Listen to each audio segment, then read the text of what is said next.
اللهم أجل وليك الفرج، اللهم أجل وليك الفرج، اللهم أجل وليك الفرج، اللهم أجل وليك الفرج. يا إمام زمانہ، يا إمام زمانہ، يا إمام زمانہ، يا إمام زمانہ.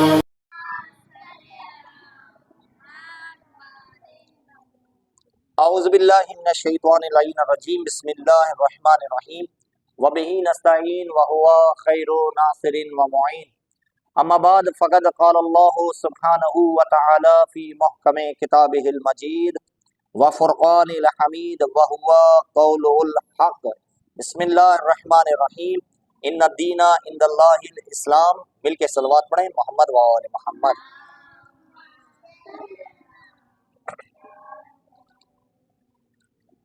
پیارے بچے، یہ جو ہمارا درس معرفت دین کے حوالے سے چل رہا ہے، اس میں بہت سارے پیغامات جو اسلام نے ہم تک پہنچائے اور جو شریعت نے ہمیں عمل کرنے کے لیے وہ پیغام ہم تک خداوند عالم کے حکم سے پہنچے.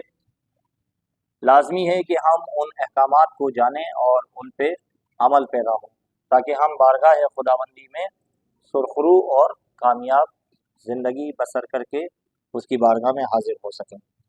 لہٰذا انسان کی عبادات میں سب سے اہم ترین عبادت نماز کو قرار دیا گیا، کیونکہ نماز کے بارے میں ہم قرآنی آیات اور احادیث پیغمبر اور ائمہ طاہرین علیہ السلام کے فرامین آپ کو بیان کر چکے ہیں. آج ہم نماز کی کیفیات میں جو واجب چیزیں قرار دی گئی ہیں اور ان کیفیات میں جو نماز میں واجب چیزیں ہیں ان کے بارے میں ہم تھوڑی سی معرفت حاصل کریں گے. نماز میں جن چیزوں کا ذکر کرنا اور پڑھنا واجب ہے انہیں واجبات نماز کہتے ہیں. اب واجبات نماز کے بارے میں آپ نے جانا کہ جو چیزیں نماز میں ہم ادا کرتے ہیں، جو ذکر پڑھتے ہیں، جو اذکار ہم ادا کرتے ہیں، جو رکوع ہیں، جو سجود ہیں، یہ سارے جو واجبات ہیں وہ کتنے قسم کے ہیں؟ 11 ہیں. اب ان میں بھی 2 قسمیں جو ہیں وہ ڈیوائیڈ ہوں گی، تقسیم ہوں گی. ایک واجب ہے جو واجبات رکنی کہلاتا ہے، اور ایک واجب ہے جو واجب غیر رکنی کہلاتا ہے. آج ہم اسی کے بارے میں کچھ جو ہے وہ سبق کو حاصل کریں گے.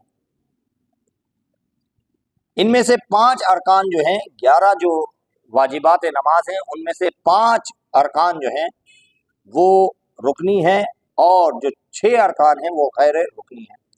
نماز میں قنوت اور اذکار، مثلا استغفار پڑھنا، یہ عمل جو ہے یہ مستحب عمل ہے.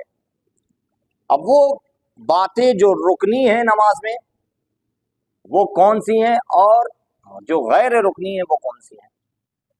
اب سب سے پہلے ہمیں ان دونوں کیفیات کے بارے میں جاننا ہوگا کہ یہ دونوں قسمیں جو ہیں، یہ دونوں کیفیات جو ہیں، ان کی میننگ کیا ہے، ان کی معنی کیا ہے. یعنی آپ کیا سمجھے کہ نماز میں واجبات جو ہے وہ 11 ہیں. اب ان 11 میں سے ہم نے آپ کو بیان کیا کہ کچھ جو ہیں وہ رکنی ہیں اور کچھ واجبات جو ہیں وہ غیر رکنی ہیں. تو آپ کے ذہن میں ایک سوال پیدا ہوگا کہ یہ واجبات رکنی اور غیر رکنی یہ کیا چیزیں ہیں اور ان کی میننگ کیا ہے، ڈیفینیشن کیا ہے؟ واجبات رکنی کسے کہتے ہیں اور واجبات غیر رکنی کسے کہتے ہیں؟ یہ ایک سوال انسان کے ذہن میں پیدا ہوتا ہے. تو پیارے بچوں، واجبات رکنی وہ واجبات ہیں کہ جس سے انسان جان بوجھ کر یا بھولے سے ادا نہ کرے تو اس کی نماز کیا ہو جاتی ہے؟ باطل ہو جاتی ہے. سمپل سی تعریف واجبات رکنی کی، سمپل تعریف ڈیفینیشن کیا ہے کہ اگر کوئی واجبات انسان جان بوجھ کے یا بھولے سے ادا نہ کرے تو اس کی نماز کیا ہو جاتی ہے؟ باطل ہو جاتی ہے. لیکن غیر رکنی میں تھوڑی سی رعایت ہے، تھوڑی سی گنجائش ہے۔ غیر رکنی میں یہ ہے کہ اگر انسان جان بوجھ کے کوئی عمل انجام نہ دے واجبات میں سے، تو اس کی نماز تو باطل نہیں ہوتی، نماز باطل نہیں ہوتی۔ لیکن اگر بھولے سے بھول جائے تو نماز باطل نہیں ہو۔ جان بوجھ کے اگر بھول جائے تو کیا کرے؟ جان بوجھ کے کوئی واجبات کو عمل نہ کرے تو نماز اس کی کیا ہو جائے گی؟ باطل۔ یعنی اب آپ سمپلی طور پر واجبات رکنی اور غیر رکنی کو سمجھنا چاہیں تو دو لفظوں میں، دو لائنوں میں اس کی ڈیفینیشن اور تعریف آسانی یہ ہے کہ واجبات رکنی وہ کہ جسے اگر عمل نہ کیا جائے جان بوجھ کے یا بھولے سے تو نماز باطل ہو جاتی ہے۔ غیر رکنی میں کیا ہے کہ اگر جان بوجھ کے بھولا جائے گا، چھوڑا جائے گا تو نماز باطل ہے، اگر جان بوجھ کے نہیں، بھولے سے انسان جو ہے وہ اسے ادا نہ کرے تو نماز باطل نہیں ہوتی۔ آج ہم اس کو تھوڑا سا ڈیفائن کریں گے۔ واجبات رکنی کیا ہے؟ کہہ رہے ہیں رکنی واجبات میں سے کسی ایک رکن کو جان بوجھ کر یا بھول کر گھٹانے یا بڑھانے سے نماز باطل ہو جاتی ہے، یعنی ٹوٹ جاتی ہے۔ اب وہ کون کون سی ہیں جو واجبات رکنی ہیں؟ ان میں سب سے پہلی واجب عمل جو ہے وہ ہے نیت۔ نماز جو آپ پڑھ رہے ہیں اس کی آپ کو نیت ہونی چاہیے کہ میں مصلی پہ جو آیا ہوں یا آئی ہوں وہ کس لیے آئی ہوں؟ نماز کے لیے، یعنی آپ کی نیت نماز کے لیے ہونی چاہیے، ٹھیک ہے۔ دوسرا تکبیرۃ الاحرام۔ تکبیرۃ الاحرام یعنی اللہ اکبر، یہ تکبیرۃ الاحرام جو ہے یہ حالت قیام میں ہونا چاہیے، قیام کی حالت میں، یعنی آپ سکون کی حالت میں، پہلے آپ اسٹینڈنگ پوزیشن میں آئیں گے، پہلے آپ بالکل سیدھے کھڑے ہوں گے اور کھڑے ہونے کے بعد پھر اپنے ہاتھوں کو کانوں تک اٹھا کے کہیں گے اللہ اکبر۔ یہ نہیں ہو سکتا کہ آپ آئیں اور آپ مصلی پہ کھڑے ہو کے اور آپ ابھی موومنٹ میں ہو، حرکتوں میں ہو اور ایک دم سے اللہ اکبر کہتے ہیں۔ بولا قیام کی حالت میں پہلے آپ نے آنا ہے، آپ نے بالکل اسٹیٹ، بالکل ایزی کھڑے ہو کے پھر آپ نے اللہ اکبر کی تکبیر لگانی ہے۔ یہ واجبات رکنی ہے، اگر ایسا نہیں کیا یا بھولے سے نہیں کیا تو آپ کی نماز کیا ہو جائے گی؟ باطل ہو جائے گی۔ لہٰذا اس پہ دقت ہے، اس پہ ذرا سا آپ لوگ دقت کے ساتھ عمل پیرا ہوں گے۔ پھر ہے رکوع سے متصل قیام، جسے کہتے ہیں قیام متصل با رکوع، یعنی وہ قیام جب آپ رکوع میں جا رہے ہیں، آپ نے الحمد اور سورہ پڑھ کے اللہ اکبر کہا تو منیمم سیکنڈ، کچھ سیکنڈ کے لیے آپ جو ہے وہ قیام کریں گے اور پھر اس کے بعد رکوع میں جائیں گے۔ اس قیام کو کہتے ہیں قیام متصل با رکوع۔ متصل کہتے ہیں ملے ہوئے کو، یعنی وہ قیام جو رکوع کے ساتھ ملا ہوا ہے، یعنی جیسے ہی آپ الحمد اور سورہ ختم کریں گے اس کے فوراً بعد اللہ اکبر کہہ کے ذرا سا آپ قیام کر کے اور فوراً جو ہے وہ رکوع میں چلے جائیں۔ یہ جو آپ نے قیام کیا، ذرا سا آپ جو رکے، اسے قیام متصل با رکوع کہتے ہیں، اور فوراً آپ رکوع میں چلے گئے، ٹھیک ہے۔ اسے کیا کہا جاتا ہے؟ قیام متصل با رکوع۔ اگر یہ آپ نے انجام نہیں دیا تو آپ کی نماز کیا ہو جائے گی؟ باطل ہو جائے گی۔ پھر اس کے بعد ہے خود رکوع۔ اگر کوئی جان بوجھ کے یا بھولے سے رکوع کرنا بھول جائے تو نماز اس کی باطل ہو جائے گی۔ اب اس میں کیفیات ہے کہ اگر اسے یاد آ جائے تو پھر اس کے لیے کیا عمل ہے، وہ پھر عمل بعد میں آپ کو بیان کیے جائیں گے کہ کب کون سا عمل اگر حالت نماز میں یاد آ جائے، کوئی چیز بھولی ہوئی تو اس کے لیے کیا عمل کیا جائے گا، اس کے لیے کیا جو ہے وہ کیفیات ہے وہ آپ کو بعد میں مسائل میں بیان کی جائیں گی۔ پھر اس کے بعد ہے 2 سجدے۔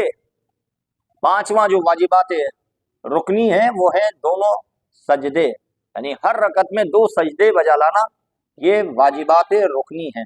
اگر آپ نے ایک سجدہ بجا لائے اور دوسرا سجدہ بجا لانے کے بجائے آپ جو ہے وہ دوسری رکعت کے لیے کھڑے ہو گئے تو آپ کی نماز کیا ہو جائے گی؟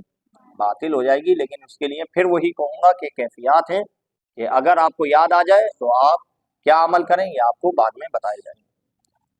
ہم نے کہا کہ 11 میں سے 5 یہ جو رکنی ہیں یہ جان بوجھ کے یا بھولے سے آپ نے ادا نہیں کیے تو آپ کی نماز باطل۔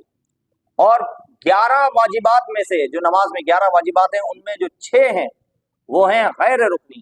غیر رکنی یعنی وہ واجبات ہیں کہ جن کو جان بوجھ کر ادا نہ کرنے سے نماز تو باطل ہوتی ہے، لیکن اگر بھولے سے انسان کوئی رکن انجام نہ دے تو نماز اس کی باطل نہیں ہوتی، نماز نہیں ٹوٹتی۔ اب وہ کون کون سی ہیں؟ وہ ہے سب سے پہلی ہے اس میں قرات، یعنی نماز میں جو الحمد، جو سورہ، جو اذکار آپ پڑھ رہے ہیں وہ صحیح عربی میں ہو۔ الحمدللہ رب العالمین آپ بالکل صحیح عربی میں ادا کریں سورہ الحمد کو، کوئی بھی قرآن کی جو سورہ آپ پڑھ رہے ہیں نماز میں اس کو صحیح طریقے سے صحیح تلفظ کے ساتھ اس کو ادا کیا جائے، اس کو اچھے سے قرات کے ساتھ اس کو جو ہے وہ پڑھا جائے۔ دوسرا ہے ذکر رکوع اور ذکر سجود۔ جو رکوع اور سجود میں آپ جو ذکر پڑھتے ہیں، رکوع کا ذکر کیا ہے؟ سبحان ربی العظیم وبحمدہ اللہم صلی علی محمد۔ سبحان ربی العظیم جو آپ رکوع کا ذکر پڑھتے ہیں یہ واجبات غیر رکنی میں سے ہے۔ اگر انسان کوئی بھولے سے اس ذکر کو بھول جائے تو اس کی نماز باطل نہیں ہوتی، لیکن جان بوجھ کے بھولیں گے تو نماز باطل ہے۔ اس کے بعد ہے تشہد۔ تشہد جو دوسری رکعت میں، اگر 4 رکعتی نماز ہے تو تشہد جو ہے وہ دوسری رکعت میں ہے اور چوتھی رکعت میں۔ اگر 3 رکعتی نماز ہے مثل مغرب کے تو دوسری رکعت میں اور تیسری رکعت میں انسان کے لیے تشہد کا پڑھنا واجب ہے۔ تشہد کے بعد فوراً سلام ہے، سلام۔ اگر نماز 2 رکعتی ہے تو دوسری رکعت میں تشہد کے بعد سلام ہوگا۔ 3 رکعتی ہے، 3 رکعتی نماز ہے مثل مغرب کی تو